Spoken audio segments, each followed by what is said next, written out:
Շարունակում Գյումրիի եթերում լրատվության ժամը, այսօր ապրիլի 7-ն է, երկուշաբթի։ Հայաստանի պաշտպանության նախարարությունը հերթական հերքումն է տարածել ի պատասխան Ադրբեջանի ապատեղեկատվության։ Ադրբեջանի պաշտպանության նախարարության հաղորդագրությունը, թե իբր ապրիլի 6-ի երեկոյից մինչև ապրիլի 7-ը ժամը 4:30 ընկած ժամանակահատվածում Հայաստանի զինված ուժերի ստորաբաժանումները կրակ են բացել սահմանագոտու արևելյան եւ հարավ-արևելյան հատվածներում տեղակայված ադրբեջանական դիրքերի ուղղությամբ չի համապատասխանում իրականությանը, հայտնում են Հայաստանի պաշտպանության նախարարությունից։ Միևնույն ժամանակ արձագանքելով վերջին շրջանում ադրբեջանական կրակոցների մասին Սյունիքից եկող ահազանգերին, Հայաստանի պաշտպանության նախարարությունը հայտնել է, որ սահմանագծի երկայնքով երբեմն արձանագրվում են անկանոն ոչ թիրախային կրակոցներ։ Հիշեցնենք, մարտի վերջին ադրբեջանական կողմը կրակել էր Խնածախի ուղղությամբ, վնասելով բնակելի տուն։ Բաքվի ռազմական դատարանում այսօր հարձակվել է Արցախի նախկին արտգործնախարար, նախագահի խորհրդական Դավիթ Բաբայանը։ Ադրբեջանական լրատվամիջոցների հաղորդմամբ Բաբայանը ասել է, որ ինքը Արցախի նախկին նախագահ Արայիկ Հարությունյանը, նախկին պետնախարար Ռուբեն Վարդանյանը եւ այլ պաշտոնյաներ դեմ են եղել հայ բնակիչների ինտեգրմանը Ադրբեջանին։ Նրանցից ոչ ոք նման ինտեգրման հեռանկար չի տեսել, ընդգծել է Բաբայանը, պատասխանելով մեղադրանքը պաշտպանող դատախազության ներկայացուցիչների հարցերին։ Ռուսաստանը մշտական խորհրդակցությունների մեջ է Իրանի հետ եւ պատրաստ է անել այն ամենը, ինչն անհրաժեշտ է իրանական միջուկային խնդրի քաղաքական եւ դիվանագիտական լուծման համար։ Այս մասին ճեպազրույցում ասել է Ռուսաստանի նախագահի մամուլի քարտուղար Դմիտրի Պեսկովը, խոսելով Թեհրանի եւ Վաշինգտոնի միջև Մոսկվայի միջնորդական ջանքերի հնարավորության մասին։ Միջազգային այլ նորությունները տեսաշարով։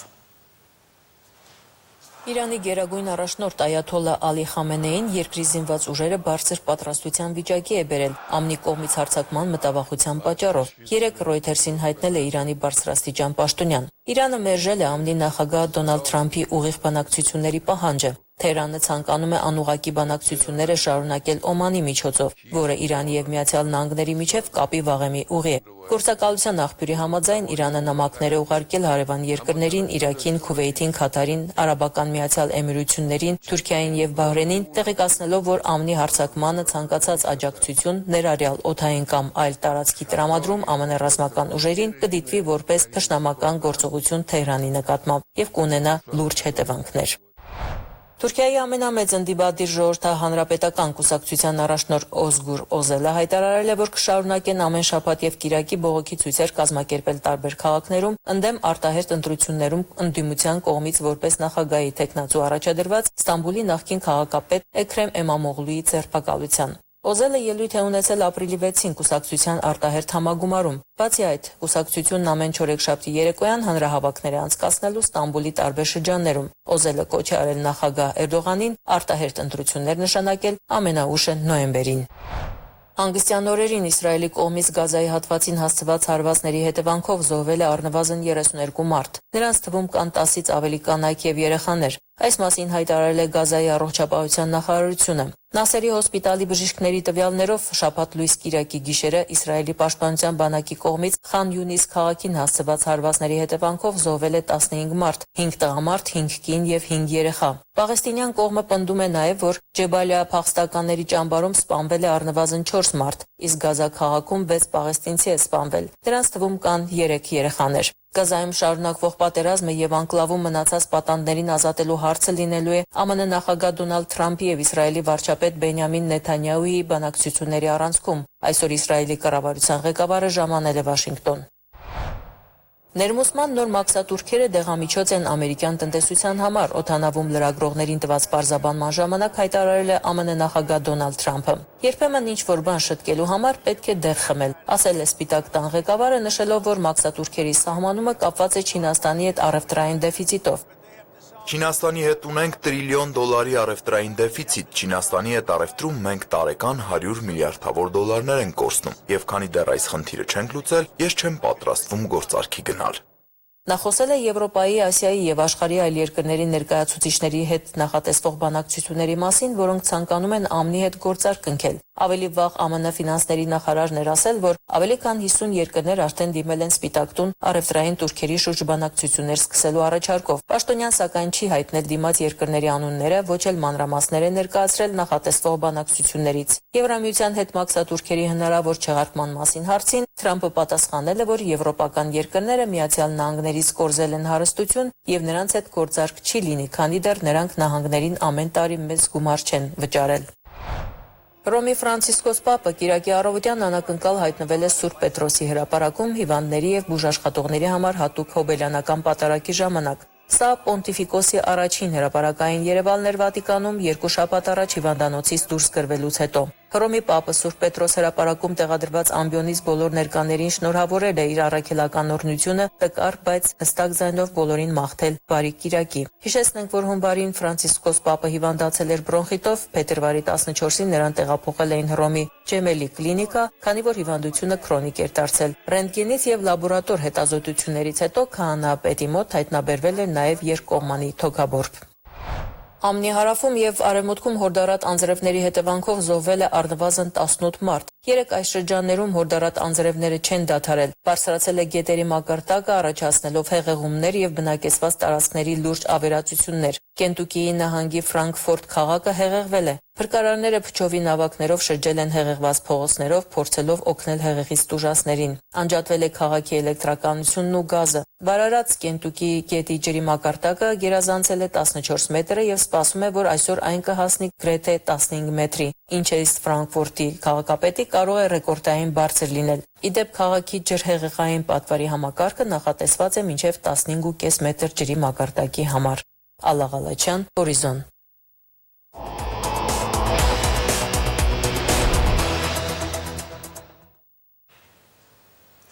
Միգրացիայի եւ քաղաքացիության ծառայությունը նախատեսում է գործարկել 23 գրասենյակ, որոնցից միայն 2-3-ը կգտնվեն մարզերում։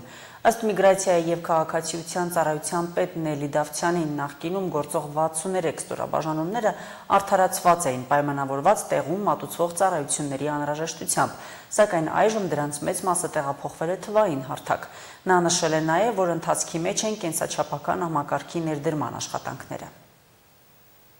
Այս ծրագիրը ըստ էության մի շարք խնդիրներ է լուծում եւ մի քանի շերտի խնդիրներ է լուծում, բացի նրանից, որ փաստաթղթի որակը ֆիզիկապես իսկապես թղթի որակի մասին է, բլանկի որակի մասին է նաեւ խոսքը, էլեկտրոնային կրիչի որակի մասին է խոսքը, զգալիորեն բարելավելու է, այլ այս ծրագիրը բերելու է նաեւ երաշխիք ցանկացած կենսաչափական փաստաթուղթ կրող անձի համար, օրինակ արժանապատիվ ճամփորդելու իմաստով։ Եվ սա ժամանակի պահանջն է, ժամանակի հրամայականն է, այս ճանապարհով գնալ հնարավոր չէ, որովհետև սահմանների կառավարման նորանոր մոդելներ են աշխարհում գործարկվում, ինչպես օրինակ ընդամենը 1-2 ամսից ETIAS կոչվող եվրոպական սահմանների կառավարման նոր համակարգն է կյանքի կոչվելու, որը որ պետությունների միջև կենսաչափական տվյալների փոխանակման մասին է, հնարավորինս նպատակ ունի մինիմալի հասցնելու անձին պատճառվող անհարմարությունը որևէ սահմանին, այսինքն իմաստը այն է, որ անձը կարողանա իր կենսաչափական փաստաթուղթը էլեկտրոնային կարդացող սարքի միջոցով ընդհանրապես սկանավորել եւ շարունակել ճանապարհը, չլինեն կուտակումներ օդանավակայաններում, չլինեն բարդություններ, բայց անձը ով չի ունենա կենսաչափական փաստաթուղթ, ստիպված կլինի այդ ողջ կենսաչափական տվյալները տեղում հանձնել։ Եթե մենք չենք ուզում այդ տեղում հանձնելու տարբերակով այնուամենայնիվ շարունակել կրողը լինել այդ բարդությունների, ուրեմն պետք է վաղ թե ուշ անցնենք այս ճանապարհով եւ ելի շեշտադրեմ, սա նաեւ վիզաների ազատականացման համատեքստում ուղիղ եւ պարտադիր դրված պահանջ է եւ բոլոր այն պետությունները, ովքեր եւս վիզաներ են ազատականացրել Եվրոպական միության հետ, պարտադիր կերպով հիմքում ունեցել են այս պահանջը։ Բիոմետրիկ տվյալների հավաքագրումը թղթային process չի ենթադրում, ոչ որևէ թուղթ չի լինելու, բայց անձը ով կդժվարանա այդ նախագրանցում կոչվող գործընթացը իրականացնել կայքի միջոցով էլեկտրոնային հարթակում տանից, նա կարող է մոտենալ իհարկե գրասենյակ եւ այսպես թե այնպես կենսաչափական տվյալների հավաքագրումը տեղում է իրականացվում մատնահետքի, դեմքի մոդելինգի նկարանման աշխատանք է տարվում, նոր տեխնոլոգիաներով, ինչպես նշեցի, մենք խոշոր միջին եւ ըստ էության միջին եւ խոշոր գրասենյակներում ներդնելու ենք բոլորը մեկում կոչվող տեխնիկական լուծումը, որը մեկ սարք է, մենք հաճախ այդ սարքը հանդիպում ենք տարբեր միջազգային սահմաններին, օդանավակայաններում, որի դիմաց անձը կանգնում է եւ մատնահետքը եւ լուսանկարը տեղում իրականացվում է եւ լինելու են իհարկե շատ արագացված ու ճկուն ծառայություններ, այդ թվում նաեւ առաքման ծառայություններ, մասնավորը կհայտարարի իհարկե իր գնային քաղաքականությունը ավելի ուշ, բայց կարծում եմ արժանապատիվ հանրային ծառայությունների մոդել ենք ունենալու։ Մենք պետք է այլևս արդեն պայմանագիրը կնքենք հաղթող ընկերության հետ, քանի որ որակավորման փուլից մինչև առաջարկի հարցման փուլը ընկած ժամանակահատվածը մենք հատուկ հայտատուների խնդրանքով երկարաձգեցինք եւ բավականին մանրամասն պայմանագրի նախագիծը քննարկված է։ Այս փուլում արդեն շատ չենք ուշացնի, ըստ էության պայմանագիրը ընդունելի տեսք ունի երկկողմ եւ հանրային գործընկերոջ, այն է կառավարության համար եւ մասնավոր գործընկերոջ տվյալ պարագայում հաղթած հայտատուի համար եւ տեխնիկապես պարզապես առաջիկա ամսվա ընթացքում կպայմանավորվենք երկկողմ հարմար օր, տեղ եւ փաստաթուղթը կստորագրվի, այս փուլում իհարկե արդեն հայտատուն պետք է Հայաստանի Հանրապետության իրավաբանական անձանց ռեգիստրում ունենա համապատասխան գրանցումը եւ որպես կողմ արդեն ի վիճակի կլինի ստորագրել պայմանագիրը։ Շատ չծանրաբեռնեմ տեխնիկական կառուցվածքով, թե ինչպես է նախատեսվում ենթակառուցվածքի ներդրումը մինչև փաստաթղթերի արտադրությունը կսկսի, բայց հաստատեմ մեր այն հանձնառությունը, որ վերջին ամբողջ տարում որակավորման փուլից ի վեր մենք կրկնում ենք, որ 2026-ի երկրորդ կիսամյակում կունենանք արդեն կենսաչափական համակարգը ներդրված եւ փաստաթղթերը կլինեն շրջանառության մեջ, կսկսենք տրամադրել քաղաքացիներին։ Կենտրոնական ընտրական հանձնաժողովը տեղեկացնում է, որ թիվ 14 եւ 31 ընտրատարածքային ընտրական հանձնաժողովները ապրիլի 6-ին նիստերում ամփոփել են Գյումրիի մարտի 35 Գյումրիում եւ Փարաքարում տեղի ունեցած ՏԻՄ ընտրությունների վերջնական արդյունքները։ Այսպիսով Փարաքար համայնքի հավաքան ու արտահերթ ընտրություններին քվեարկությանը մասնակցել է 11528 ընտրող, ընտրական իրավունք ունեցողների թիվը 20967 է։ Կուսակցությունների եւ դաշինքի ստացած քվեները՝ քաղաքացիական պայմանագիր կուսակցություն 3669 քվե, 7 մանդատ, միասնություն կուսակցությունների դաշինք 6508 քվե, 12 մանդատ, ազգային առաջընթաց կուսակցություն 900 քվե, 2 մանդատ, կայունություն կուսակցություն 426 քվե, 0 մանդատ։ Անվավեր քվեաթերթիկների թիվը 23 է, արձանագրվել է 6 անճշտություն։ Գյումրի համայնքի հավաքան ու արտահերթ ընտրություններին մասնակցել է 47434 ընտրող, ընտրական իրավունք ունեցողների թիվը 111236 է։ Կուսակցությունների եւ դաշինքների ստացած քվեները՝ քաղաքացիական պայմանագիր կուսակցություն 17188 քվե, 14 մանդատ, Հայաստանի կոմունիստական կուսակցություն 9727 քվե, 8 մանդատ, ապրելու երկիր կուսակցություն 1695 քվե,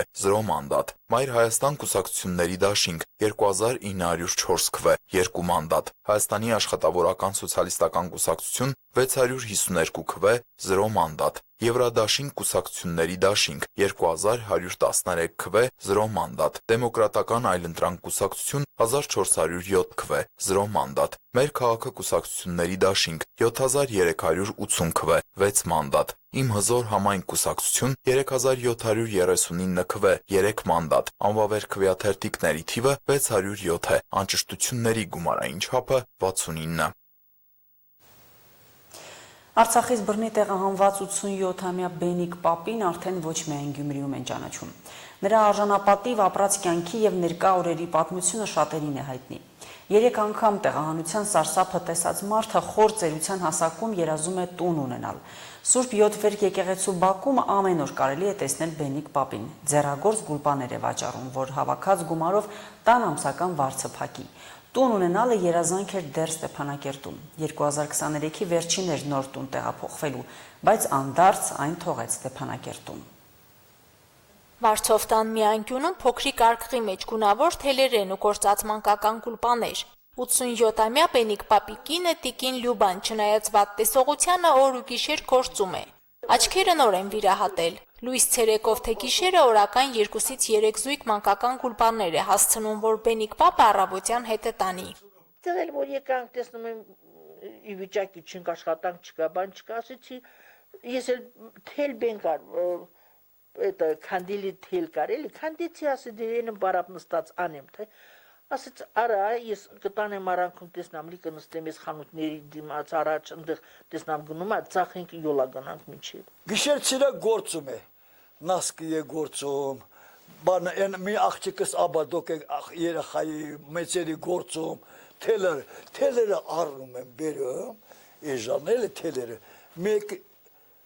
մեկ ռուբլին նամբրը 1000 դրամը 3-4 հազար է դառնում, իրանք անում են, ես էլ տանում եմ նստում, դնում առաջ ես շավետ տանեմ վաճառում։ Աշխատասեր ամբողջ կյանքը արժանապատիվ ապրած 87-ամյա արցախցի պապը գուլպանները վաճառում է փողոցում, որ տան բարձը տա։ Տունն էլ խոնավ ու նեղլիկ, լույսն ու արևը մի կերպ թափանցող փոքրիկ սենյակի է նման։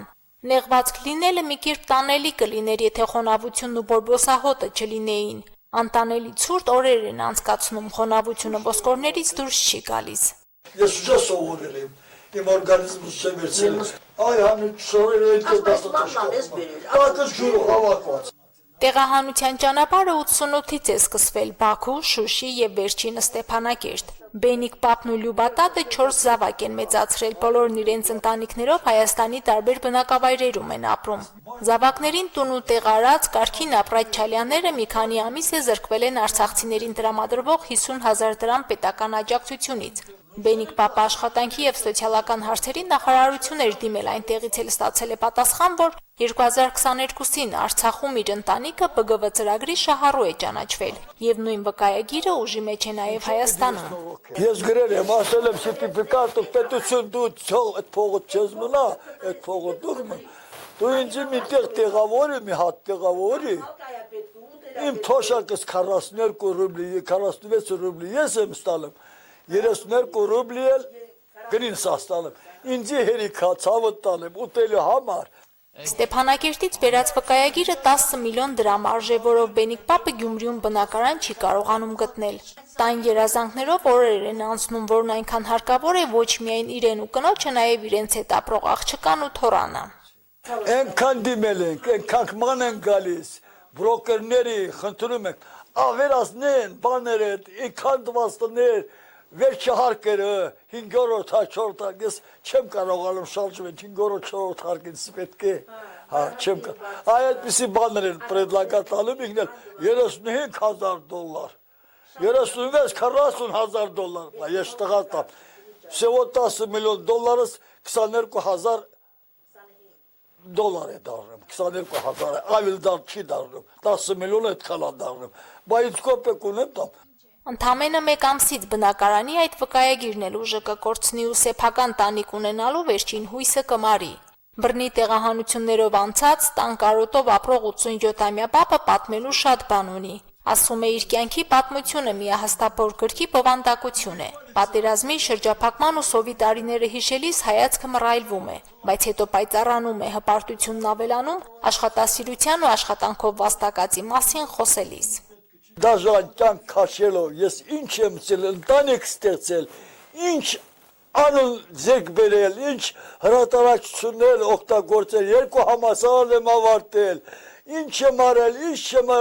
օրդենը նոսես, Բրեժնևը օրդերը կախելա դոշից, օրդերը զնակ պաչոտը կախելա դոշից գլիշկա, բոլոր ամեն ինչ տուել, ինչքան հրճակագիր ունեմ, ներկա մոմենտը Մոսկվա մետրոպոլիտենի գիրքը մնում է Ռուսաստան, եթե պետք է, թող տեսնեն այնտեղի մասից գրած է, ցավը տանեմ, 6 տարի պատրյատ ԲԴԽ, Մոսկվա Վысокосայский выставка, այնտեղ պարտերեսկա խացա առաջավոր, առաջի մարդն են, բրիգադիրն են, որ Սայուզումը առաջի տեղն են գրավել։ 31 տարի Բաքվում մետրոյի շինարարների բրիգադիր է աշխատել, շատ լավ է վաստակել, տուն տեղ ստեղծել, 88-ին Բաքվի ջարդի օրերին ընտանիքով գալիս են Հայաստան, կարճ ժամանակ անց տեղափոխվում Արցախ, Շուշի, չլիներ վերջին պատերազմն ու բռնի տեղահանությունը Ստեփանակերտում բնակարանամուտ էին տոնելու, Հիմա Գյումրիից ուրիշ տեղ գնալ չեն ուզում։ Բենիկ պապը շատերի հետ է հարազատացել, գալիս են, հանդիպում են, զրուցում։ Հենց դա է, որ տարեց ամուսիններին այս քաղաքում մնալու, ապրելու որոշմանն է բերել։ Քանի կամ Գյումրիում են բնակվելու, ասում է Բենիկ պապը։ Միակ տանջող խնդիրը 10 միլիոն դրամի սահմանում տուն գտնելն է։ Մարինե Տերբինյան, Արչեմ Խաչատրյան, Հորիզոն։ Այսօր եկեղեցական տոնացույցով նշվում է Սուրբ Աստվածածնի ավետման տոնը։ Հայաստանում երկարժամանակ է կանանց տոն են նվիրում, շնորհավորանքներ ուղղում մարտի 8-ից ապրիլի 7-ը։ Տոնական միամսյակը նաև իրավունքներից եւ դրանց պաշտպանությունից խոսելու առիթ է։ Գյումրիի կենտրոնական հրապարակում ԱԳԱԹ հաշմանդամություն ունեցող կանանց իրավունքների պաշտպանության կենտրոնը «Արի միասին կոտրենք կանանց նկատմամբ կարծրատիպերն ու բռնության փակ պատերը» կոչի շուրջ էր միավորել կանանց։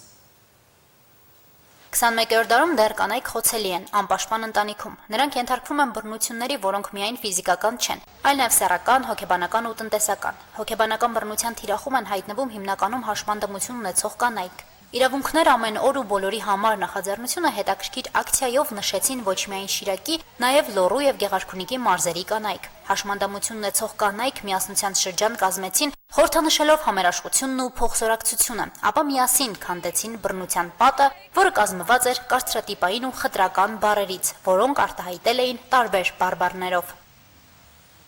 Այս խորհրդանշական քայլով նրանք ասում են. մենք կարող ենք եւ հետո վերահաստատում. յուրաքանչյուր օր պետք է լինի իրավունքի, հարգանքի եւ հավասար հնարավորությունների օր։ Ամենաշատը կուզենայի խոսել նաև հոգեբանական բռնության մասին, որովհետև դա բավական տարածված է մեզանում, հենց օրինակ կարծրատիպային բառերի միջոցով եւ ամենաշատը հենց հոգեբանական բռնության ենթարկվում են հաշմանդամություն ունեցող կանայք, որովհետև շրջապատում իրենց դիմում են այնպիսի բառապաշարով, շատ հաճախ մարդիկ չեն գիտակցում, որ այդպիսի բառերով իրեն վիրավորում են, խոցում են եւ կարծրատիպերի են ենթարկում հաշմանդամություն ունեցող կանանց։ Շիրակի, Գեղարքունիքի ու Լոռիի կանայք համախմբվել էին լսելի դարձնելու իրենց ձայնը, տեսանելի կարողություններն ու իրավունքները առանց սահմանների ու սահմանափակումների։ Միջոցառմանը նրանց ներկայությունն ու միասնական մասնակցությունը միջոց էին հիշեցնելու, որ փոփոխությունը սկսվում է ներսից, համարձակ լինելու, խոսելու եւ պահանջելու պատրաստակամությունից։ Ես որպես կին կարող եմ ասել, որ կանանց իրավունքները բազմիցս խտրահարվում են եւ շատ աշխատանքային ոլորտում, ուսման ոլորտում առավելևս եթե ունես հաշմանդամություն եւ կինես դա կրկնակի խտրական վերաբերմունք է բերում կանանց հանդեպ, ասեմ նման միջոցառումների միջոցով մենք բազմիցս ձայն ենք բարձրացնում իրավունքների մասին, առավելևս հաշմանդամություն ունեցող կանանց իրավունքների, որ մենք եւս իրավունք ունենք ապրել անկախ, ազատ ու լիարժեք կյանքով։ Թեկուզ հենց այն, որ չեն կարող գյուղացի շատ ոնց որ անձինք, դուրս գալ սովորել, կրթվել, որ կարողանան պաշտպանել իրենց եւ իրենց իրավունքները։ Պետք է մենք համախմբենք, որպեսզի կարողանանք կոտրել այդ բռնության շղթան։ Իրականում մեր գործունեությունը ոչ միայն կայանում է նրանում, որ պետք է մենք իրազեկենք, հազորացնենք, նաեւ մենք աշխատում ենք օրենսդրական մակարդակում, որպեսզի ունենանք այն լավ բարեփոխումները օրենսդրական տարբեր ենթաօրենսդրական եւ օրենսդրական ակտերում, որոնք որ պետք է պաշտպանեն բոլոր կանանց անխտիր։ Համաձայն ընտանիքում եւ կենցաղային բռնության ենթարկված անձանց պաշտպանության եւ ընտանիքում համերաշխության վերականգնման մասին օրենքի բռնությունը ֆիզիկական, սեռական, հոգեբանական կամ տնտեսական արարքը, անտեսումը կամ հետամտումը, որը կատարվել է ընտանիքի անդամների եւ զուգընկերների միջև։ Գեղարքունիքը մարզերից մեկն է, որտեղ չկան կառույցներ, որոնք կզբաղվեն խոցելի կանանց խնդիրներով։ Քնարիկ Բունյաթյանը Գավառից Գյումրի է եկել միանալու ակցիային։ Թեկուզեն, որ այսօր մարզից քիչ կին կարող էր գալ այստեղ։ Թեկուզ դա ոչ թե բռնանում են ծեծ ու ջարդով, այլ չի կարելի դուրս գալ կինը ինքնուրույն, գնալ մեկ այլ մարզ նշելու ինչ-որ միջոցառում։ ԱԳԱԹ հասարակական կազմակերպության հետ համագործակցելով ես էլ եմ համարձակվել ու ոնց որ մի երկու քայլ աճել ու փորձում եմ ինձ հետ հավաքել մի մեծ խումբ, չգիտեմ բառը միգուցե կանանց մի հատ հզորացման ինչ-որ խումբ, որը ջատագով կդառնա մեր մարզը նաև։ 2024 թվականին էլի Շիրակի մարզը առաջատար մարզերից է մնում, ինչպես որ Գեղարքունիքն է առաջատարներից, Երևանը ուղղակի բնակչության քանակով կարող ենք նշել, որ ամենաշատ բռնության դեպքերը այնտեղ են արձանագրվել, եւ այստեղ մեզ կարող է նաեւ շեշտադրել այն հանգամանքը, որ երբ որ մենք դիտարկում ենք, որ տարի թիվը բարձրանում է, մենք կարող ենք ուշադրություն նաեւ դարձնել այն հանգամանքին, որ թիվը բարձրանում է, այսինքն բարձրաձայնումներն են բարձրանում։ Օրվա ընթացքում ակցիայի մասնակիցները, որոնք կրում էին բարբառներով գրված թռուցիկներ, իրավունքների պաշտպանության եւ խտրականությունից զերծ մնալու կոչերով, շրջեցին քաղաքի տարբեր հատվածներում, իրազեկելով եւս մեկ անգամ ընդգծելով հավասար իրավունքները բոլոր ոլորտներում են։ Իսկ հաշմանդամությունը երբեք չպետք է դառնա խոչընդոտ հասարակության լիիրավ անդամ դառնալու։ Շանթ հեռուստաընկերություն, Հորիզոն։ Այժմ լրահոսը սպառված է, նորությունների սպասեք հաջորդ թողարկումներում։